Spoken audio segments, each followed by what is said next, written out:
Halo, penyampai satu opini di sini. Langsung aja guys, sebuah perjalanan hijrah selalu unik dan personal. Tapi, ada beberapa kisah yang berhasil menyentuh dan membuka mata banyak orang. Inilah kisah Nurai, atau dulu dikenal Ray Lil Black.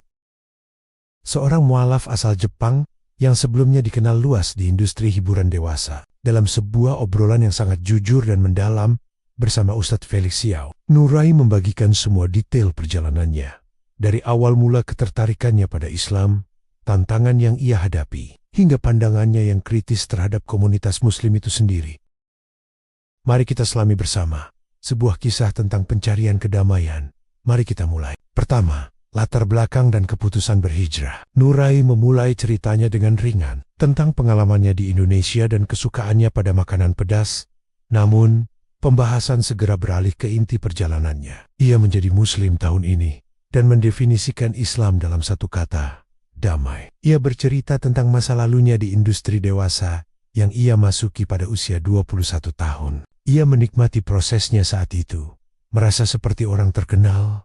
Namun, ia menegaskan bahwa ia tidak pernah menyesali masa lalunya, karena setiap keputusan yang ia ambil adalah miliknya sendiri, dan itu yang membentuknya menjadi pribadi seperti sekarang. Namun, seorang teman menasihatinya untuk melakukannya selangkah demi selangkah, mengingatkan bahwa hanya Allah yang sempurna. Ia juga sedang dalam proses menghapus puluhan ribu cuitan lamanya di platform Twitter. Bagi Nurai, hijrah adalah sebuah awal yang baru. Keputusan ini datang setelah 2-3 tahun ia mempertanyakan masa depannya, dan ia merasa bertemu Islam di waktu yang tepat. Namun, tidak menyadari itu negara Muslim, karena masih banyak orang yang minum alkohol.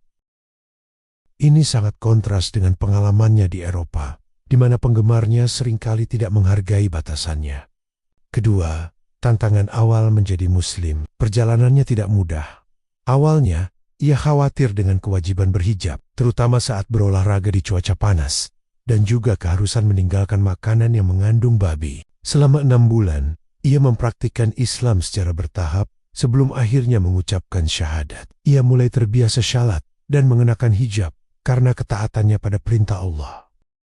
Ketiga, titik balik menemukan Islam. Nurai percaya, jika bukan karena masa lalunya, mungkin ia tidak akan bertemu Islam. Mengingat sedikitnya komunitas Muslim di Jepang, ia sempat beberapa kali ke Turki. Ustadz Felix Xiao berbagi pengalamannya sendiri yang pernah membenci Muslim karena perlakuan rasisme, sebelum akhirnya sadar bahwa Islam berbeda dari oknumnya pandangan tentang hubungan dan masa depan.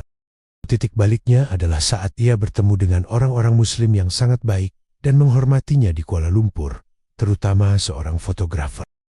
Keempat, kritik dan pandangan terhadap komunitas Muslim. Ayat ini sangat personal baginya, karena ia sedang dalam proses ingin berubah, dan ia merasa Allah akan membantunya tanpa menghakimi.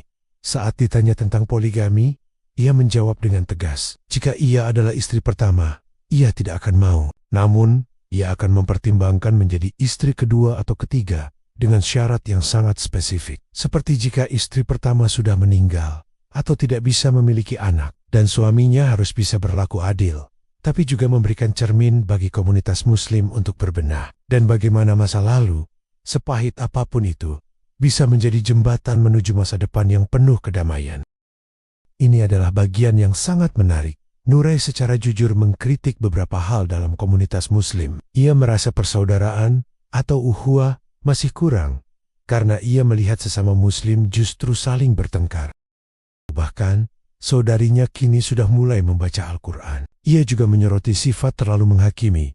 Ia pernah mendapat komentar bahwa ia tidak akan pernah masuk surga. Menanggapi ini, Ustadz Felix Xiao berbagi pengalamannya sendiri, yang pernah membenci Muslim karena perlakuan rasisme, sebelum akhirnya sadar bahwa Islam berbeda dari oknumnya. Ustadz Felix menasihati untuk tidak mempersulit agama dan tidak membantu setan dengan membuat orang lain putus asa dari rahmat Allah. Mengenai pasangan hidup, Nurai mendambakan seorang pria yang bisa menjadi imam keluarga dan membawanya ke surga. Saat ini, ia sedang fokus belajar bahasa Arab 2 kali seminggu. Ia juga berusaha memperbaiki hubungannya dengan keluarga, menjadi lebih hormat dan lebih sering menelepon orang tuanya. Ayat favoritnya adalah dari surah Ar-Rod ayat 11, yang menyatakan bahwa Allah tidak akan mengubah nasib suatu kaum sampai mereka mengubahnya sendiri. Dari semua detail ini, kita melihat sebuah kisah hijrah yang utuh, penuh dengan kejujuran, tantangan dan refleksi yang mendalam. Nurai tidak hanya berbagi tentang perjalanannya sendiri. Ini adalah cerita tentang bagaimana hidayah bisa datang melalui jalan yang tak terduga. Terima kasih telah menyimak rangkuman lengkap ini. Semoga kisah Nurai bisa menjadi inspirasi bagi kita semua. Penyampai satu opini, undur diri.